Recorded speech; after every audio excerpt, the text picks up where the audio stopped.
마가복음 13장 3절부터 8절을 보겠습니다.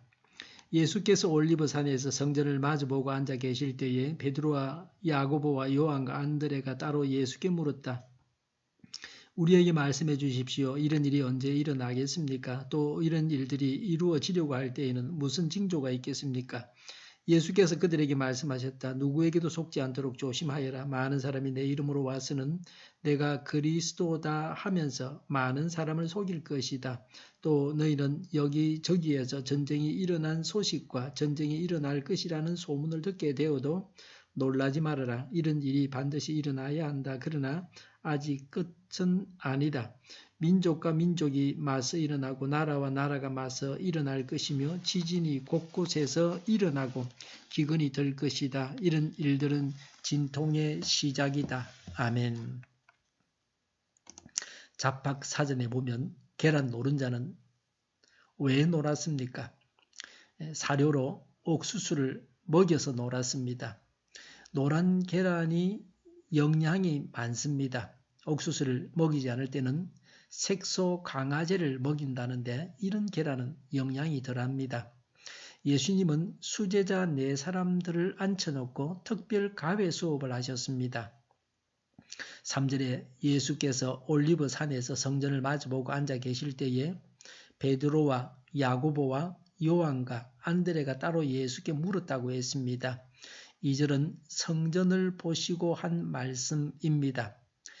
여기서는 예루살렘 전체를 두고 하신 말씀입니다. 4절에 예루살렘 성전이 파괴되는 일이 언제 일어나며 이런 일이 있기 전에 무슨 징조가 있습니까? 라고 했습니다.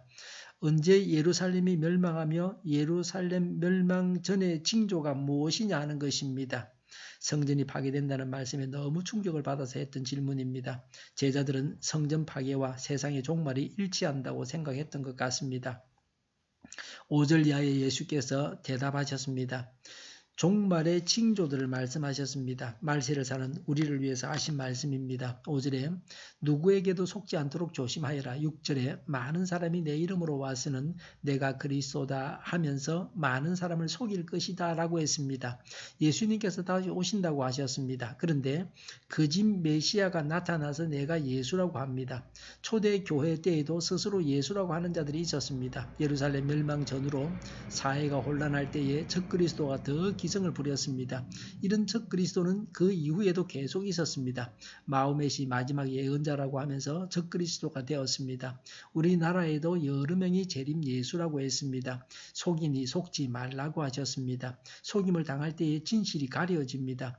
진실이라고 생각하는데 그게 진실이 아닙니다. 눈 멀고 귀가 멀게 됩니다. 깨어있지 아니하면 속게 됩니다. 신앙적으로 깨어있어서 속지 말아야 합니다. 제자들은 종말의 때와 징조에 대해서 호기심을 가지고 질문을 했지만 예수님은 신앙적으로 깨어 있으라고 하셨습니다. 신앙의 잠을 자고 있으면 안 됩니다. 정신을 차리고 성령 충만해야 합니다. 성령님의 인도하심과 보호하심을 받아야 합니다. 인간의 머리로 생각하면 사단에게 속습니다. 이단에 빠지게 됩니다. 성령님의 능력으로 영을 분별해야 합니다. 7절에 전쟁 소문을 듣는다고 했습니다. 7절에 전쟁은 반드시 일어나야 한다고 말합니다. 필연적으로 전쟁이 일어난다고 하는 것입니다. 수없이 전쟁이 이 땅에 있었습니다. 우리나라는 전쟁의 고통을 경험했습니다. 60세 이상 되신 분들은 전쟁이 무엇이라고 하는 것을 경험적으로 알고 있습니다. 지금도 전쟁이 일어나고 있습니다. 사람들은 서로 죽입니다. 죄인들이 모여 사는데 왜 죽이지 않겠습니까? 그래서 예수님은 당연히 전쟁이 있다고 하셨습니다. 가정의 부부를 보아도 서로 싸우고 미워합니다. 사람들은 싸우게 되어 있습니다. 그러나 아직 끝은 아닙니다. 전쟁은 말세에 당하는 진통의 끝이 아닙니다. 더 많은 고통이 있습니다. 전쟁이 일어나서 메시아가 로마를 쳐부수고 메시아 왕국을 이룬다는 생각을 경계하라는 말씀입니다. 전쟁이 이 세상 끝이 아닙니다. 7절에 전쟁 소문을 들어도 놀라지 말라 그랬습니다. 전쟁으로 사람이 죽어도 근심하거나 두려워해서는 안 됩니다. 두려움 때문에 믿음을 버려서는 안 됩니다. 근심하는 것이 신앙적인 행동이 아닙니다. 어떤 일을 당해도 놀라거나 근심해서는 안 됩니다. 8절에 민족과 민족이 맞서 일어나고 나라와 나라가 맞서 일어날 것이며 라고 했습니다. 민족 사이의 분쟁, 나라 사이의 분쟁으로서 세계 전쟁이 일어납니다. 세계 1차, 2차 대전으로 수천만 명이 희생된 일들을 말합니다. 6.25 전쟁도 해당이 될 것입니다. 8절에 지진이 곳곳에서 일어나고 기근이 들 것이다 라고 했습니다. 자연의 재난이 종말의 징조입니다. 재난은 하나님의 권능과 진노의 표현입니다. 지금도 기근으로 수많은 사람들이 굶어 죽고 있습니다. 양식을 아끼고 나누어 먹어야 합니다. 가축 한 마리를 키우기 위해서 사람 30인분의 공유가 필요합니다.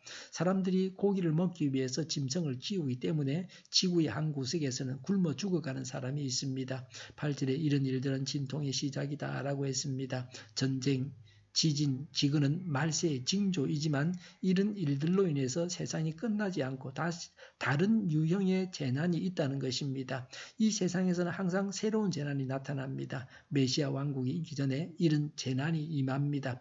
불신자들은 이 세상이 한없이 계속되리라고 생각합니다. 그러나 성경은 그렇게 말씀하고 있지 않습니다. 이 세상 종말이 있습니다. 적그리스도, 전쟁, 세계대전, 지진, 기근 이런 일들은 우리에게 익숙한 일들입니다. 이런 일들을 볼 때마다 예수님의 재림이 다가오고 있다는 것을 기억하면서 예수님을 맞을 준비를 해야 합니다. 기도하겠습니다. 다시 오시는 예수님을 맞을 준비를 하며 살게 하여 주시옵소서. 우리 동일교회가 만군의 집 하게 하여 주시옵소서. 주일을 잘 준비하고 내일은 하나님 앞에 아름다운 예배를 드리게 하여 주시옵소서. 신앙 자유를 널 누리며 살게 하여 주시옵소서.